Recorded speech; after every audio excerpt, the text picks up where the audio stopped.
Deixa aparecer o gravação ali. Pronto. Deixa eu...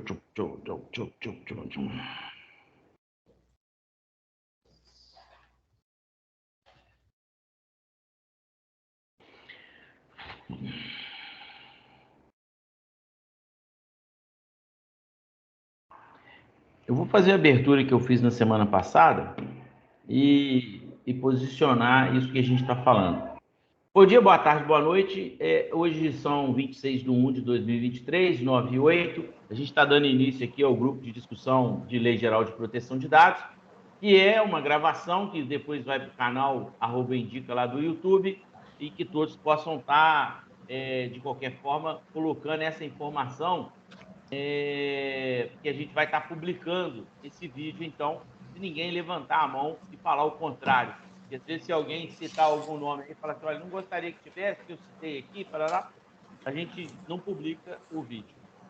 O Grupo de Estudo de Lei Geral de Proteção de Dados, ele é uma iniciativa desse grupo que já está há 2 anos se reunindo.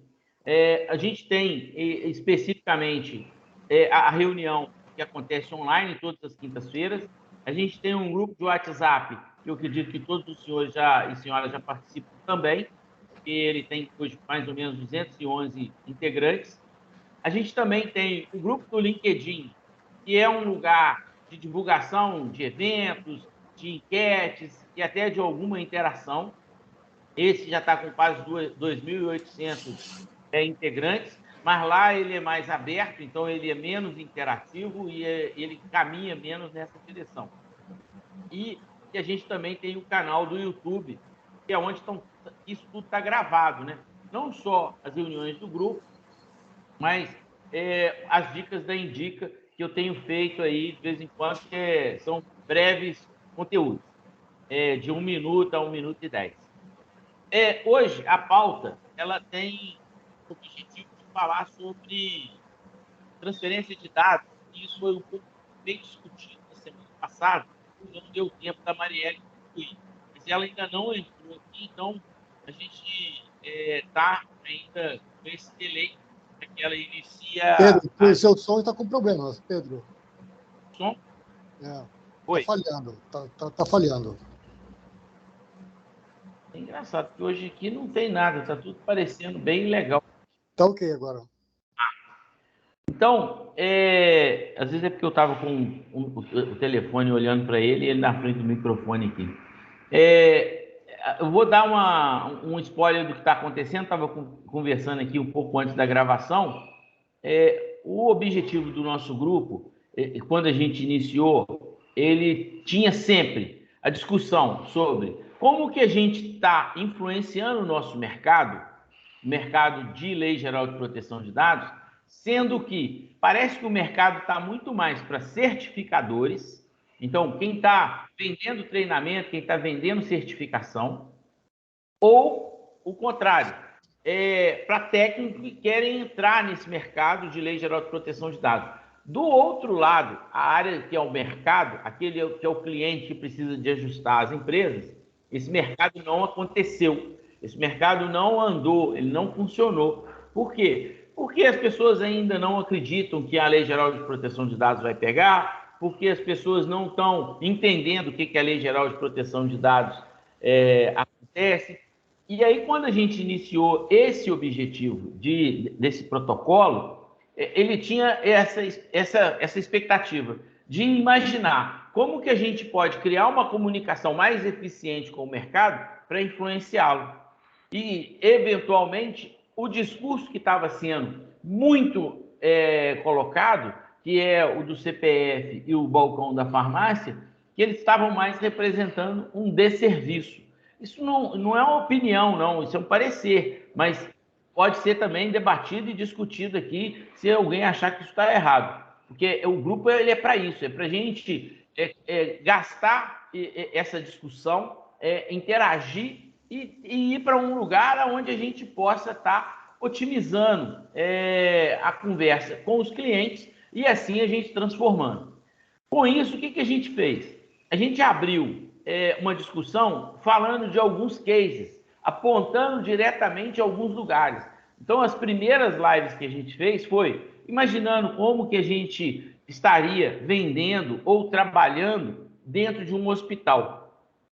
O hospital, ele é um controlador de dados e ele tem, junto com ele, vários controladores de dados que, na realidade, para o hospital, são operadores de dados. E aí, nessa condição, como é que essa interação acontece? E aí, lá, a gente também tem o tratamento dos pacientes, que são todos sensíveis, né? Principalmente mais sensíveis ainda quando a gente está falando de crianças. Esses são os objetivos que a gente vem tratando. Aí depois a gente falou de como que um consultório médico deveria estar interagindo, por exemplo, com um laboratório, que ele manda informações de um pedido de exame e aquele exame volta por e-mail sem nenhuma criptografia, sem nenhuma informação. Então, como é que esses dados precisam de ser tratados? Porque, de qualquer forma, a gente imagina que o cliente, o usuário, esse é o que está com menor importância à Lei Geral de Proteção de Dados. Haja visto nós mesmos. Nós mesmos somos usuários da internet que damos next, next, next, sem ler o que está escrito, sem ler os contratos que a gente está assinando, sem observar nenhuma construção de cookie, de nada, e aí depois a gente fica reclamando que a gente começa a receber spam, que o nosso cartão foi clonado, e aí você vai olhar e fala assim, eu entrei naquele site, fiz uma compra e dei meu cartão lá. Então, às vezes a gente olha para o usuário como se o usuário fosse o grande responsável para a Lei Geral de Proteção de Dados acontecer. E se o usuário fizer isso, provavelmente ele vai questionar a empresa vai ter que começar a se movimentar. Mas como a gente está um passo à frente, a gente, eu digo, a equipe técnica, aquelas pessoas que estão se capacitando. Então, quando a gente olha para o outro lado e fala o seguinte, olha, como é que eu vou falar com o mercado que ele tem que estar se preocupando? Como é que eu vou criar um argumento, como é que eu vou criar vocabulário que a pessoa escuta e ela percebe? Porque se a gente for falar em marketing, a gente acredita que a gente tem de 5 a 10 segundos para chamar a atenção daquela pessoa. Se a gente não chamar a atenção daquela pessoa, ela desliga o telefone, ela pede para ir embora, ela não vai estar prestando atenção, vai falar assim, agora eu não quero isso. Então, são detalhes que a gente vem tratando aqui no grupo e são argumentos que a gente também discute lá no grupo do WhatsApp. Haja visto ontem, eu acho que estou vendo que o Aulo está aqui, a gente estava lá debatendo uma pesquisa da academia, né, de uma universidade, alguém está fazendo um mestrado ou um doutorado, e encaminhou. E as perguntas, eu fui responder as perguntas, e do jeito que aquilo estava colocado, fica parecendo o seguinte, assim, você voluntariamente responderia que você está pensando em fazer algo errado? Não. Mas se a gente imaginar o seguinte, a quantidade de acadêmicos, médicos, que sabem que se fizer sexo, vão provavelmente ter um risco de ter filho, e ainda acontece de ter filho sem saber que tinha filho. E a gente está falando da medicina. Então, quer dizer, às vezes a gente toma atitudes erradas, mas se a gente fosse questionado, você falaria assim, não, eu toda vez que ligo o carro para tirar ele da garagem, eu coloco o cinto, é a primeira coisa que eu faço. Eu duvido que as pessoas façam isso regularmente, mas elas vão responder que sim. Então, às vezes, o jeito de perguntar pode te induzir a um paradigma que fala assim, olha, aquilo ali é o perfeito, que todo mundo quer responder. Mas eles trabalham desse jeito, eles usam desse jeito. Então, a gente que está aqui vendendo Lei Geral de Proteção de Dados, a gente tem que olhar e falar o seguinte, o que o cara fala e o que ele faz? Aonde que está a diferença? Como é que eu vou fazer para construir uma coisa para falar o seguinte, olha, você fala que você faz desse jeito, mas o seu usuário está desse outro jeito. A gente pode estar considerando uma questão, por exemplo, ela vai para o lado da TI. Quem usa o Windows pirata? Muitas empresas usam o Windows pirata. Mas se você fizer a pergunta numa pesquisa se usa o Windows pirata, eu duvido que as pessoas vão colocar lá que elas usam o Windows pirata. E esse talvez seja o grande mote da Lei Geral de Proteção de Dados quando a gente está falando dentro de computadores.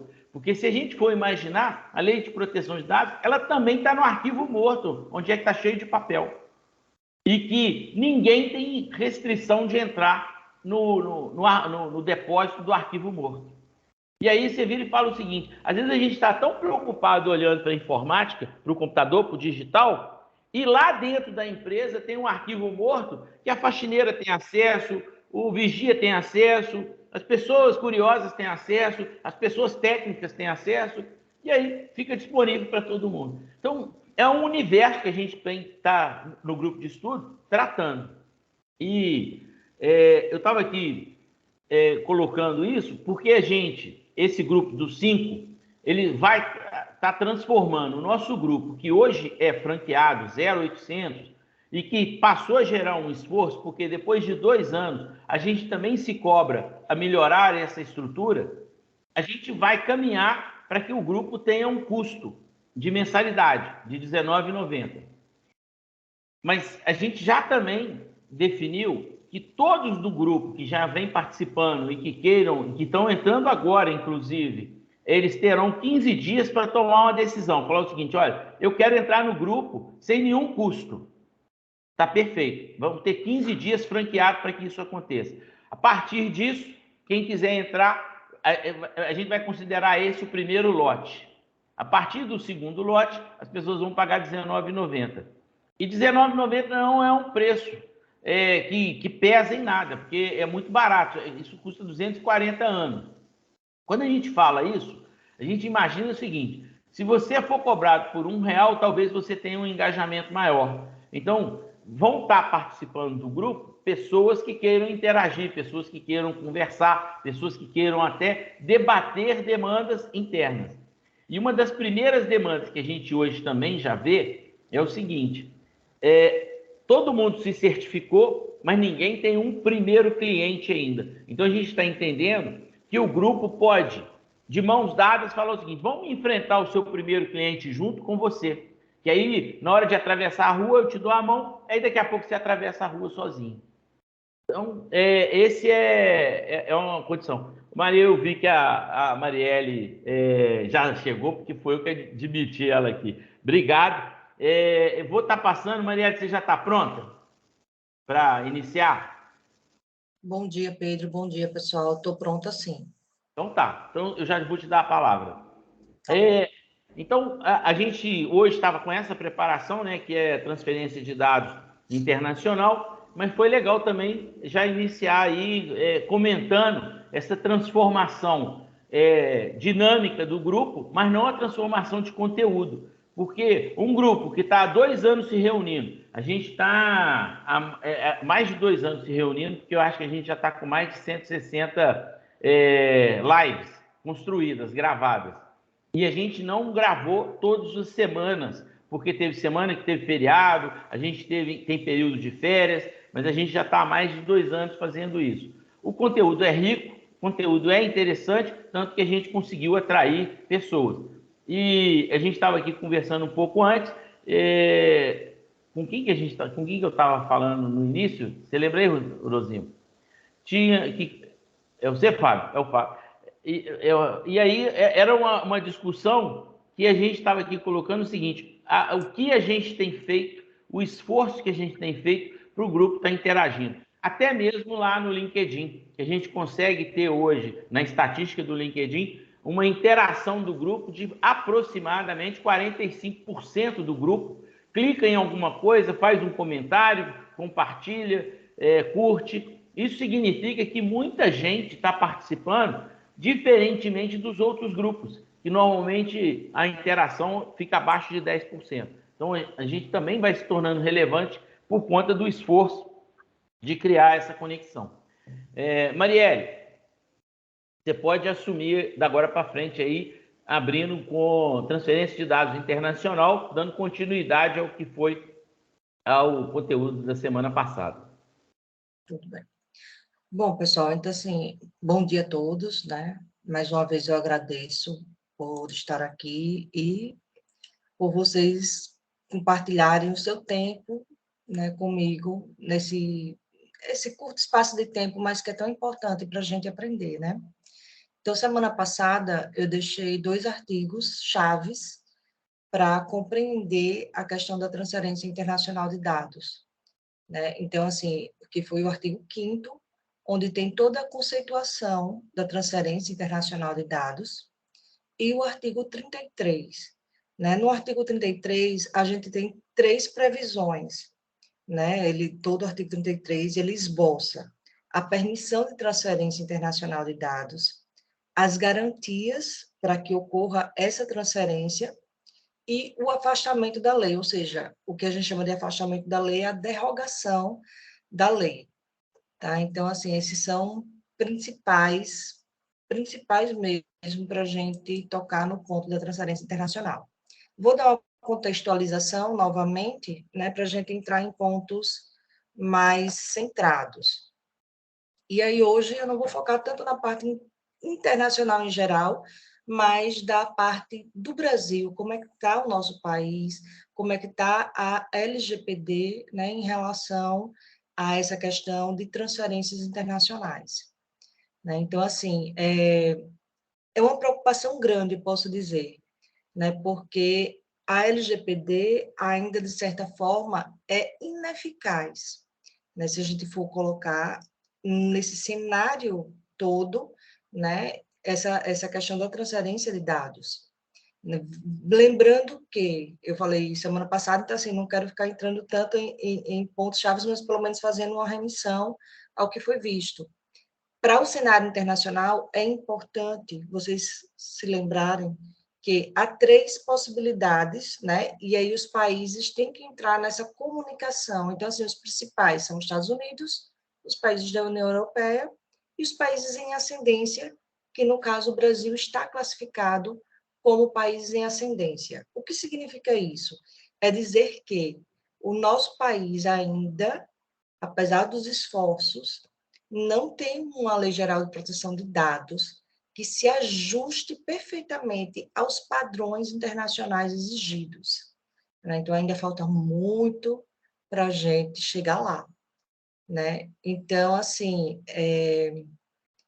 a gente pode, como eu disse, é possível ver a ineficácia da lei, né, tendo em vista a ausência de bases normativas capazes de garantir a efetividade da LGPD para transferências internacionais de dados.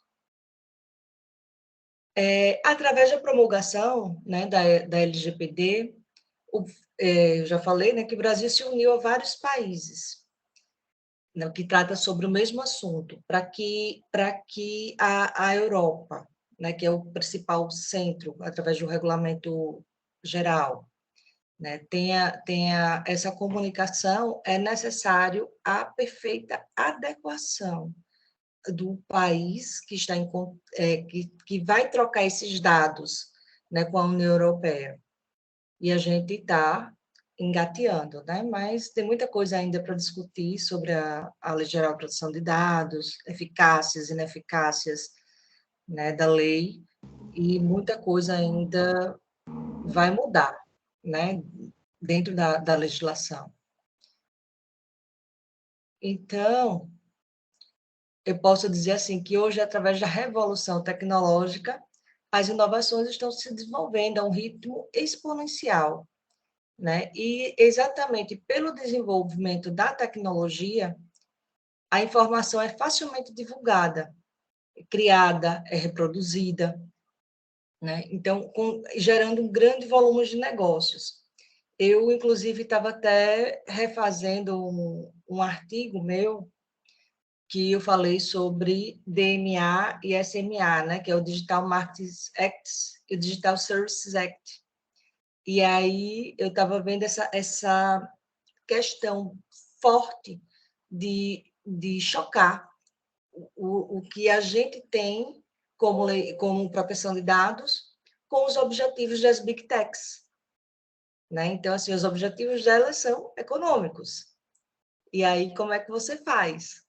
Né, para proteger a parte econômica dos nossos direitos, né, de usuário, de proteção de dados. Então, é algo que está se discutindo hoje e que tem que ser levado muito em consideração e ter muito cuidado, né, porque, assim, nossos dados estão por aí, à torta e à direita, né, circulando por todos os lugares, e cada vez que a tecnologia avança, também mais meios se tem para divulgação desses dados, né? Então, é importante ter essa base formal legislativa, né, para que pelo menos se delimite, né, ponha um limite do que fazer, como fazer, né? Vamos lá. Deixa eu ver o que é importante aqui. Pronto. Então, aqui. Aí, em relação às pessoas que fazem parte, digamos assim, desse arcabouço da LGPD, né? Controladores, operadores, né? Então, a LGPD prevê que o controlador, devido ao desempenho de atividades de processamento de dados, cause danos financeiros ou morais, individuais ou coletivos a terceiros, né? Tudo isso aí vai estar dentro dos artigos, principalmente, que eu estabeleci, né? Artigo 5º ou artigo 33. Então, hoje, e aqui, nesse caso da responsabilização, né, de um controlador em dados internacionais, está situado no artigo 42, né, da LGPD. Então, se o controlador causa danos a terceiros, aí a gente vai ver a questão de se ele está resguardado ou se não está resguardado em relação à atitude tomada. No caso, há um documento, ele fez o documento correto, né, sobre a explicação do porquê que usou aqueles dados, né, se está correto, e se ele alegou, por exemplo, o legítimo interesse, e está devidamente fundamentado, no caso, ele se exime dessa, exime, entre aspas, né, dessa responsabilidade, porque a responsabilidade, de qualquer forma, a empresa vai responder por ela. Né? Então, é um outro ponto que o pessoal tem até bastante medo nessa questão da transferência internacional. Poxa, eu trabalho para uma empresa, né? Eu sou responsável, eu tenho que fazer relatórios, e aí é importante a figura do controlador e que ele realmente faça relatórios seguindo todas as bases da lei, né? Para que ele não seja tão penalizado assim. Né? Às vezes as pessoas deixam passar, vou alegar o legítimo interesse, né? Pela questão do tratamento do dado. E aí? Mas você alegou o legítimo interesse de forma correta, seguiu as bases legais e fez o relatório, né? Para que, se você sofrer até, digamos assim, foi legal, mas sofre alguma fiscalização, por exemplo, né? Você está pautado, está baseado nisso aí, está resguardado? Né? Essa é a parte importante, né? Porque não é só alegar legítimo interesse e colocar que tratou o dado por isso e que vai ficar por aí. Né? Então, tem a questão do relatório. Né? Então, sobre a responsabilidade dos controladores, né? Quem quiser se aprofundar um pouquinho, basta olhar lá o artigo 42 da LGPD. Marielle. Pois não. A gente pode fazer algumas perguntas durante, eu sei se vai te incomodar terminar. Não, pode fazer. Quando você coloca aí da responsabilidade, a gente já teve aqui em discussão que a responsabilidade do DPO, por exemplo, ela não é uma responsabilidade igual, por exemplo, um engenheiro que assina um ART do CREA. E eu imaginava que sim, mas isso foi debatido aqui e foi colocado que o DPO ele é quase só um consultor, é um cara que fala assim, olha, eu estou aqui para servir de advogado do diabo, eu não estou aqui para ser responsável por nada. E eu acredito até que a gente precisa de colocar o seguinte, se o DPO tem um contrato com a empresa, ele vai estar escrevendo lá o que ele se responsabiliza por ser um DPO. Então, ele não recebe só o salário, não. Ele também tem que devolver algo.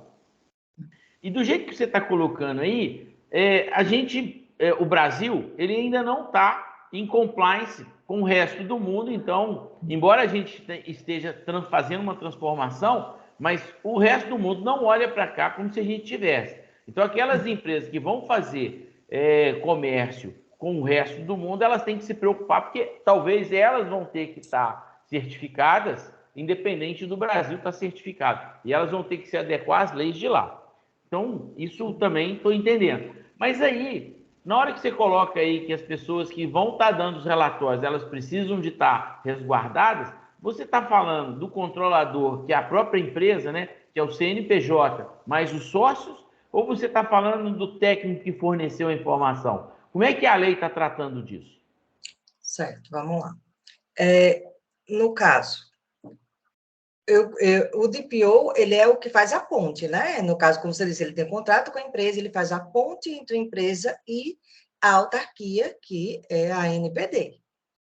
Né? Então, assim, é uma outra história. Aqui eu estou tratando do controlador, que pode ser o próprio empresário, e se ele não quiser, né, ele pode contratar alguém para passar essa responsabilidade, né, do terceiro ser o controlador da empresa.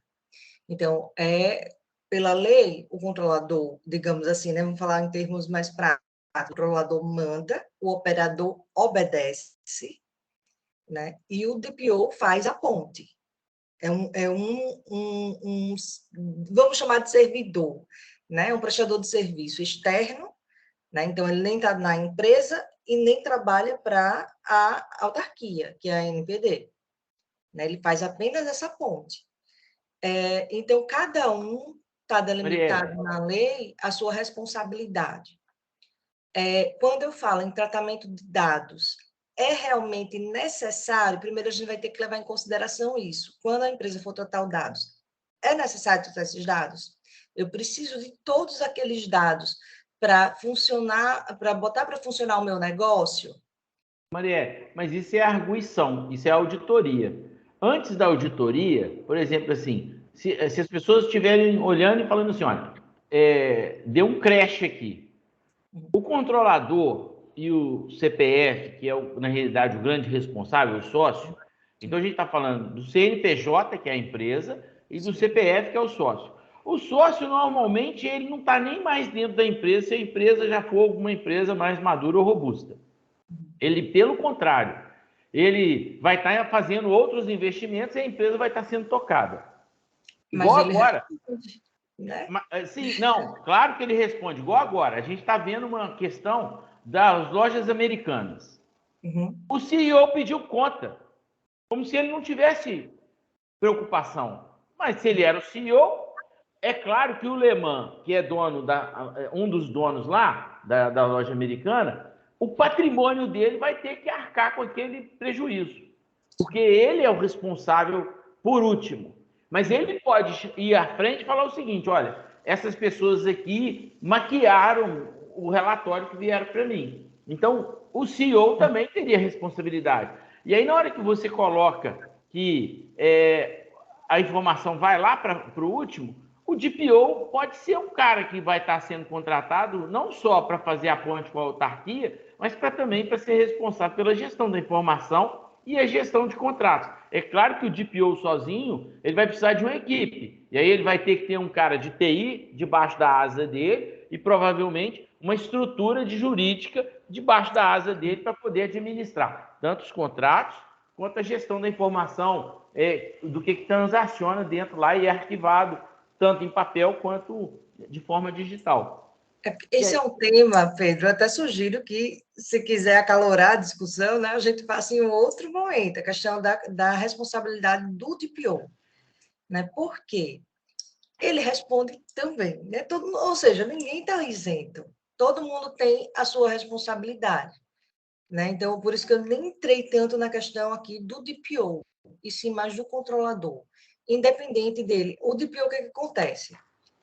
Se a empresa, por exemplo, no caso você falou aí, mas a empresa prestou informações falsas para o DPO. E ele fez o trabalho dele. Por incrível que pareça, ele não é isento de penalidade. Então, eu, Marielle, e sou sincera, não estou muito de acordo com isso, porque uma pessoa que está externa à empresa foi, né, enganada, de certa forma, porque ele recebeu a informação, ele não está dentro da empresa para conferir aquelas informações e tal, pode até conferir. Mas aí vem uma questão importante que a gente não está acostumado, que é o compliance. Entendeu? Então, assim, todo mundo tem que estar adaptado às regras de compliance. Né? E aí, o que acontece? O DPO, eu até acho, né, que deveria participar ativamente do compliance da empresa.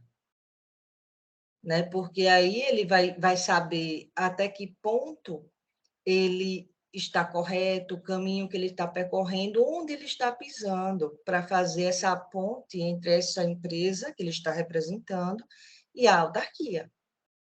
Tá certo, tá certo. O Orozito também levantou a mão aí. Tô vendo que ele tá tranquilo lá, é igual um Jedi.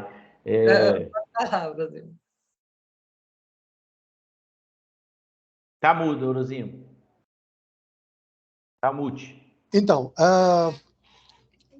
voltando à transferência internacional de dados,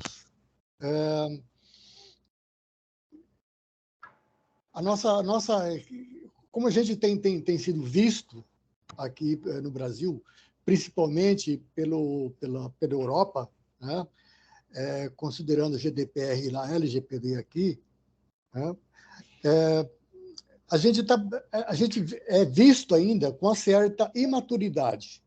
O Aulus, ele comentou, acho que fez algum comentário a vez passada, da reunião passada, que ele esteve lá na Europa, participou disso, pode até confirmar, para eu não falar bobagem aqui.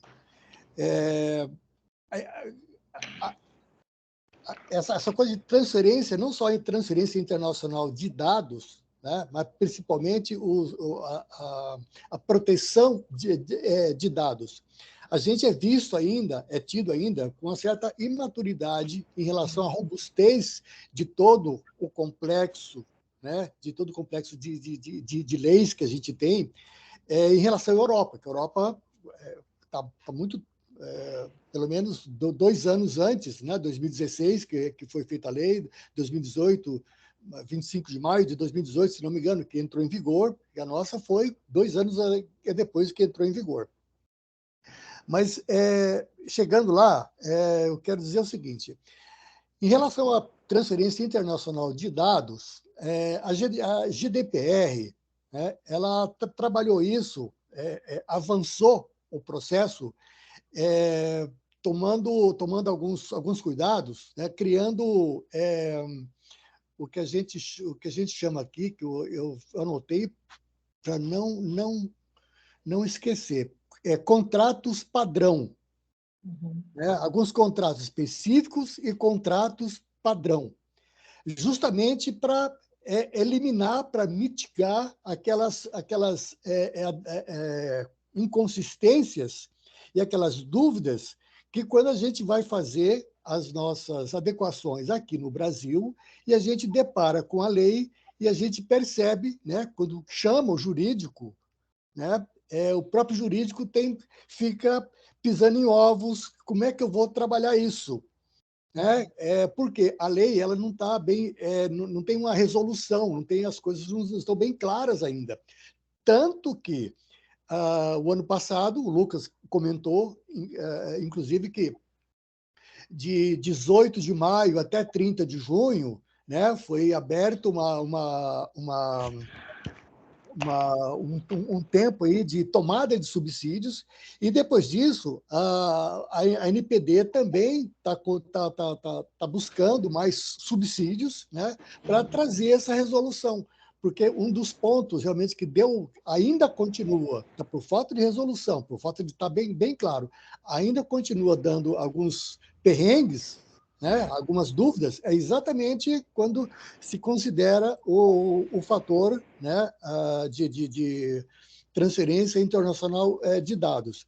Então, Marielle, eu não sei se você chegou a ver isso ou não, como é que está esse processo, como que as pessoas aqui estão trabalhando, já está, digamos assim, em relação à transferência internacional de dados aqui no Brasil, está mais sedimentado, a gente está mais preparado para receber essas resoluções?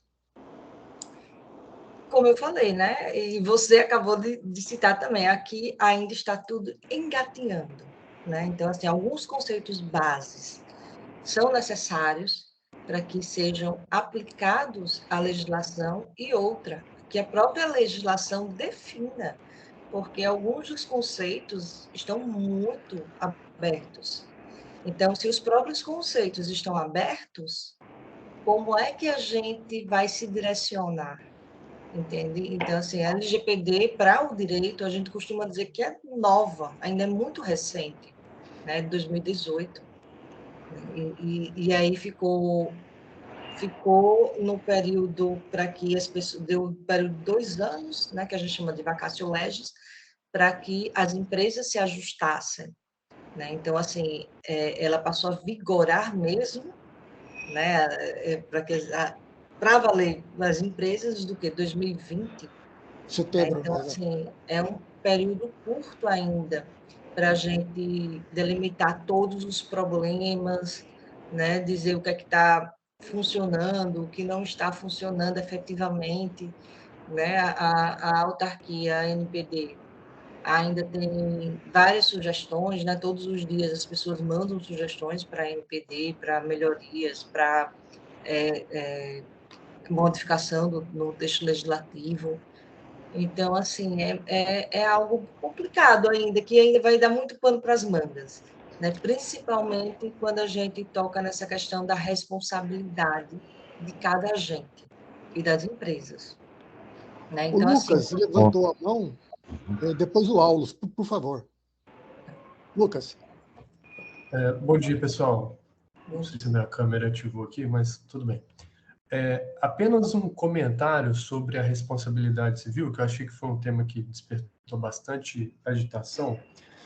É o seguinte: no meu entendimento, nós teríamos que fazer aqui uma separação entre duas normas que atribuem responsabilidade. De um lado, a gente tem a Lei Geral de Proteção de Dados, que vai dizer que a responsabilidade é da empresa pelo tratamento de dados e tal. Todavia, a Lei Geral de Proteção de Dados não traz uma responsabilidade específica do encarregado de dados, do DPO. Perfeito. Ainda que a Lei Geral de Proteção de Dados não traga a responsabilidade do DPO, nós não podemos afirmar que ele não tem responsabilidade, porque existem outras leis, outros diplomas normativos que atribuem responsabilidade. E aí a gente pode invocar o Código Civil, que tem todo um arcabouço falando da responsabilidade.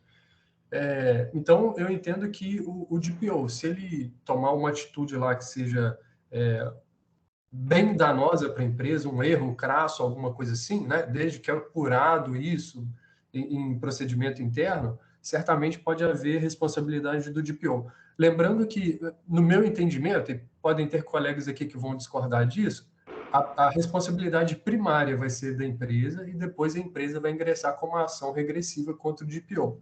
Mas a gente pode até haver discussão sobre isso. O tema é muito complexo e até eu vou na linha do que, salvo engano, a Maria Lúcia sugeriu no chat, que é uma live específica para trazer esse tema.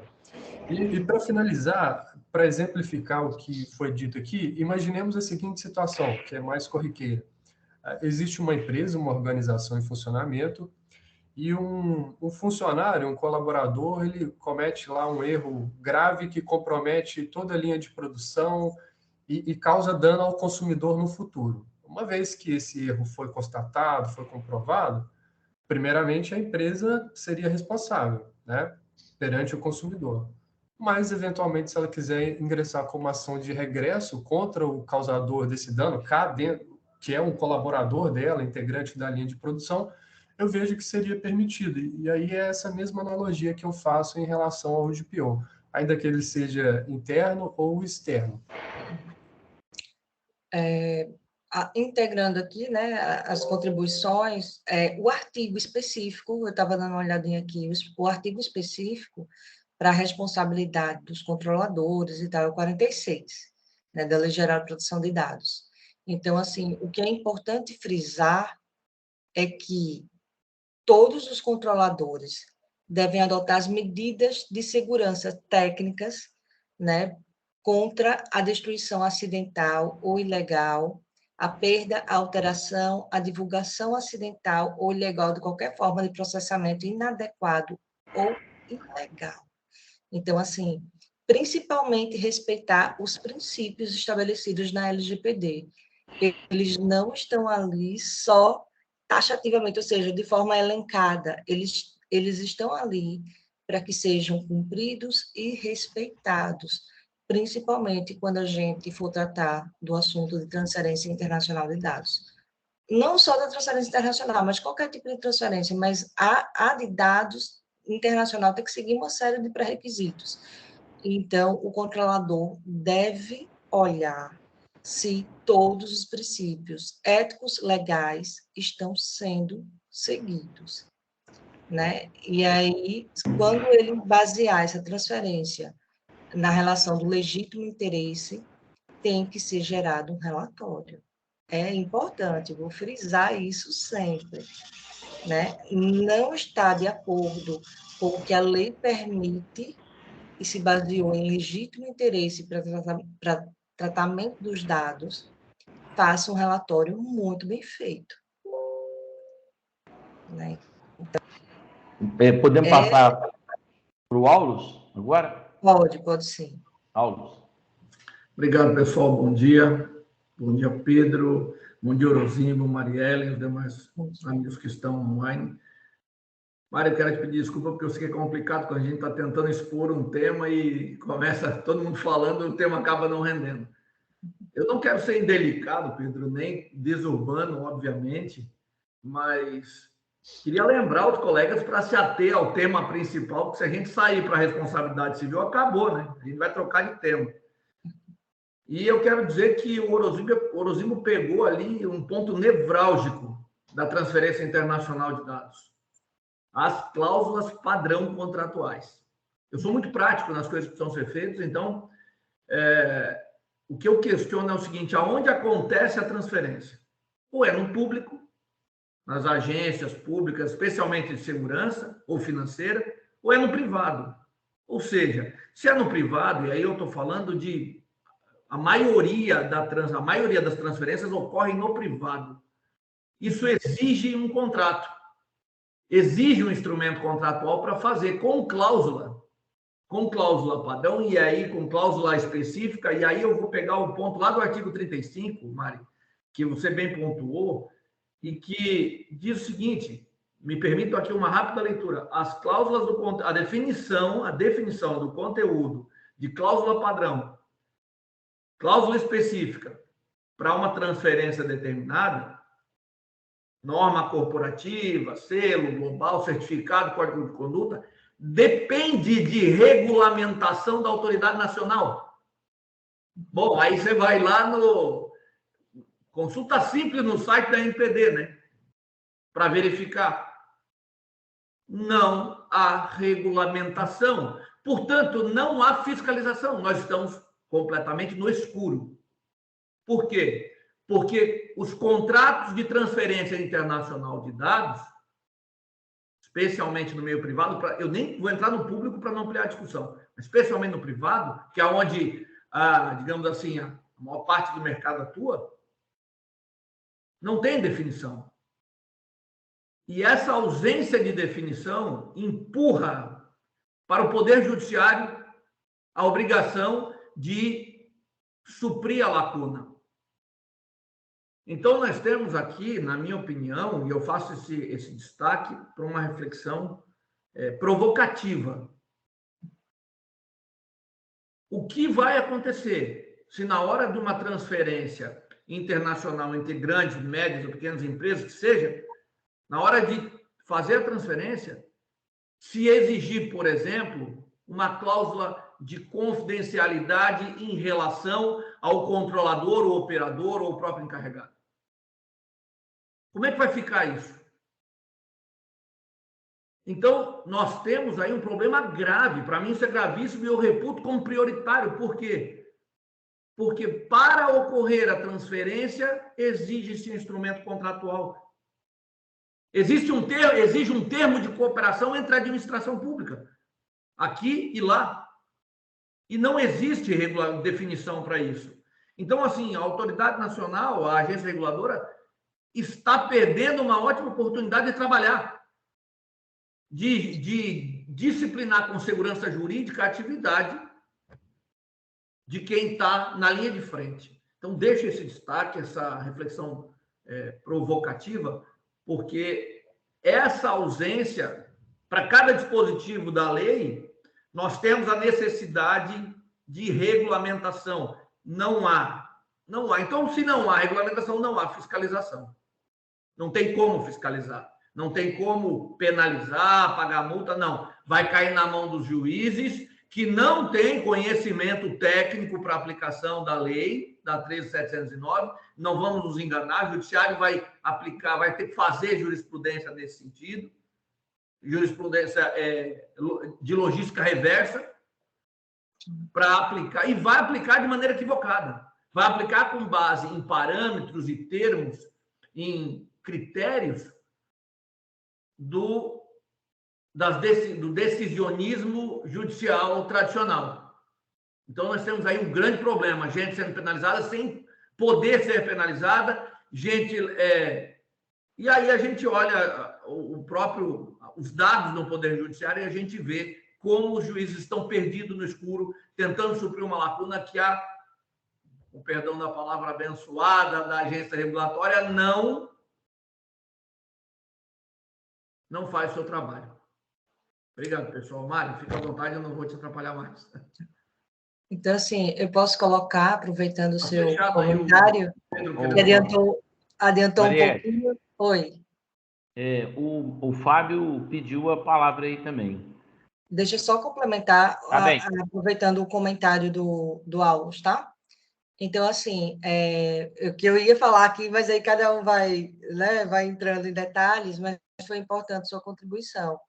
Então, aqui, eu poderia até dizer que a situação poderia ser mais promissora se a ANPD não tivesse estabelecido na agenda regulatória, né? E aí tornado público, que foi só em 2021, né? A regulação dos mecanismos de transferência internacional, né? Que só ocorreu na segunda fase, né? Com o início do processo regulatório. Então, assim, se ela já tivesse posto toda essa discussão na primeira fase do processo, a gente já teria avançado em muita coisa, mas deixou para depois, e aí esse depois dificultou bastante, né?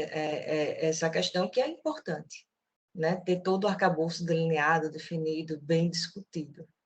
Pode falar. Fábio, fica à vontade. Bom dia a todas e a todos, riquíssimas contribuições. Obviamente que eu não vou passar por todos os temas levantados, mas dando enfoque principalmente à transnacionalidade,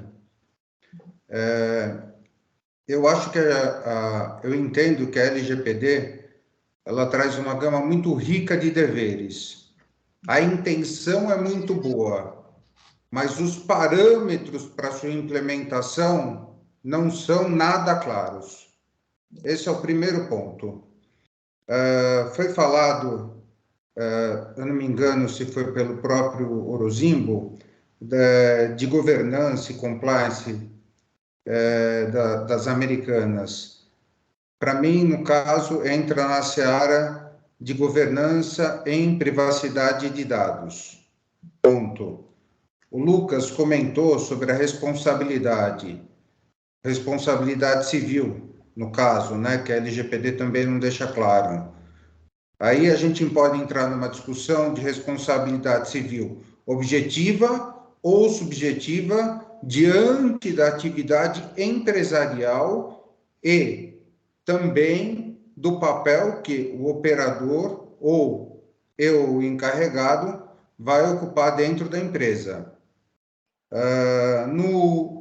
Para finalizar, o Aulus mencionou e eu concordo com a deficiência dos magistrados nesse campo de direito digital, né?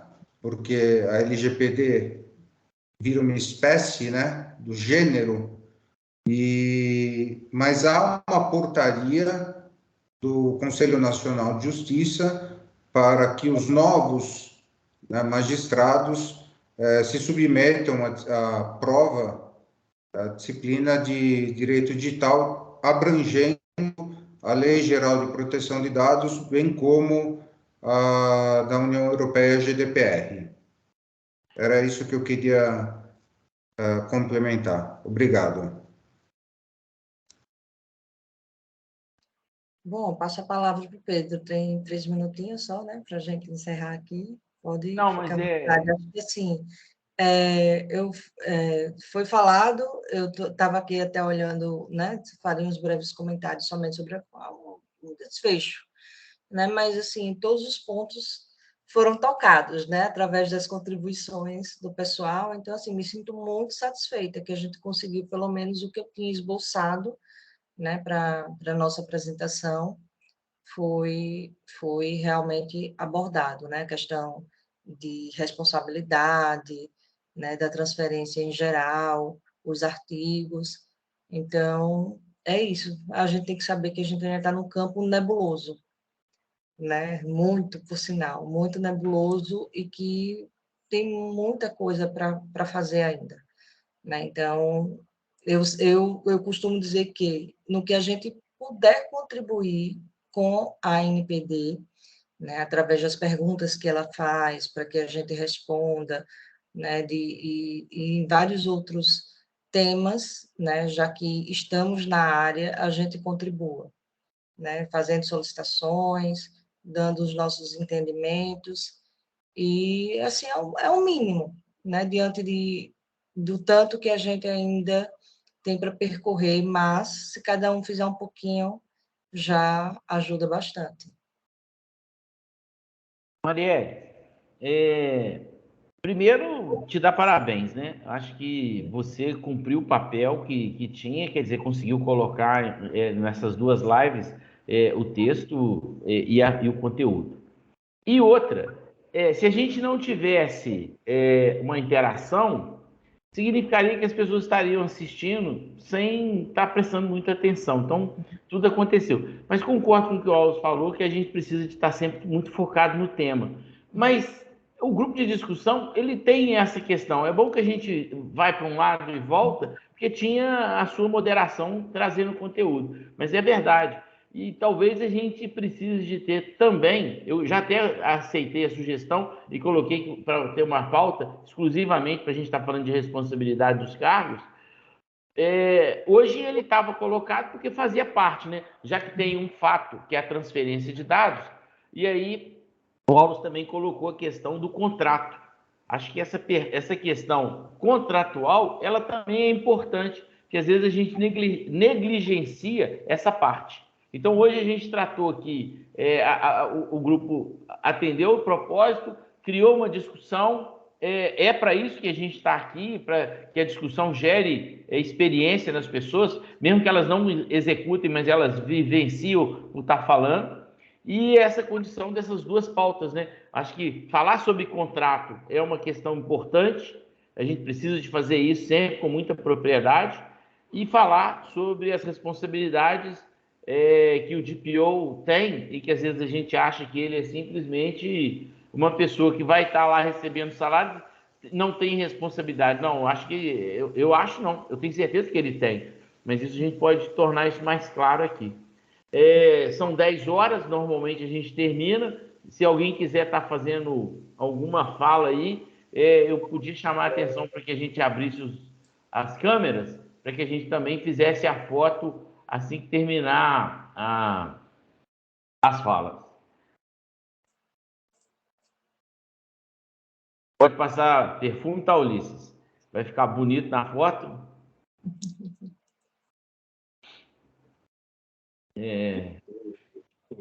Vai. Tá tranquilo.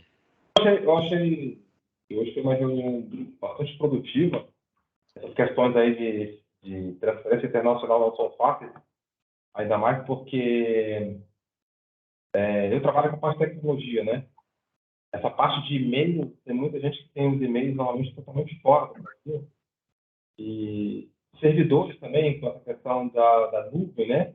O pessoal tem buscado aí muitas soluções colocando tudo completamente fora do Brasil. Aí acaba sendo um problema realmente se não tiver aí a parte jurídica. E aí, por exemplo, eu não conheço muito bem como é que funciona isso aí, eu gosto de ser esclarecedor. Também desafiador, né? Que o Fábio colocou aí, tem muitos desafios, o Al também colocou essa questão, né? Tem bastante desafios aí para a gente estar superando, que não é uma questão tão simples assim, juridicamente falando. Não, e essa questão que você colocou aí da parte de e-mail, às vezes é um desafio, né, Alves? Que no e-mail a gente faz a transferência sem ter contrato. Então, a gente negligencia essa parte, né? Ainda mais se o servidor de e-mail não estiver no Brasil, né? Então, porque, por exemplo, quem armazena gmail.com, aonde que está o seu e-mail? Ele está no Brasil ou está fora do Brasil? Então, são questões que a gente talvez vai ter que estar alertando e pontuando. Alves, te chamei, né? Que bom. Levantou a mão. Fala aí. Essa questão, só para concluir, o maior problema que eu vejo hoje, principalmente em pequenos e médios clientes, é que o cara faz a contratação de uma empresa no Brasil. Você sabe que muitas vezes que nem ele sabe, muitas vezes, que está fora, né? O dado dele. Então ele pega, contrata algo lá bem baratinho lá fora, sei lá, na Ásia às vezes, né? Você vê que a gente fica lento, mas está lá na Ásia o negócio do cara, né? A China, sei lá por onde. E aí, mas a empresa que ele tem é uma empresa nacional, coisa que às vezes está próximo dele, na mesma cidade, né? Mas os dados dele estão bem longe do mesmo. Mas tranquilo, Alves, pode ir. Só pegando um gancho aí no que o Pedro falou, que realmente isso acontece, é que o maior terror de quem entrar na área jurídica contrato é uma troca de obrigações, ponto. Contrato é isso, geração de obrigação. Então, quando você escreve um e-mail, uma mensagem do WhatsApp, uma mensagem no papel, dizendo, tem que fazer isso, tem que fazer aquilo, você está gerando uma obrigação. Aquilo é um contrato. Então, eu sempre digo o seguinte, vai mandar por e-mail, vai mandar por WhatsApp, por onde seja, bota embaixo uma mensagem dizendo assim, obrigação aceita, obrigação não aceita, concordo, não concordo. O contrato está justificado aí. É uma forma de alterar a dinâmica de mandar mensagem, né? É mais um detalhe lá para o e-mail. Então, eu vou estar desligando a gravação aqui. Parar a gravação.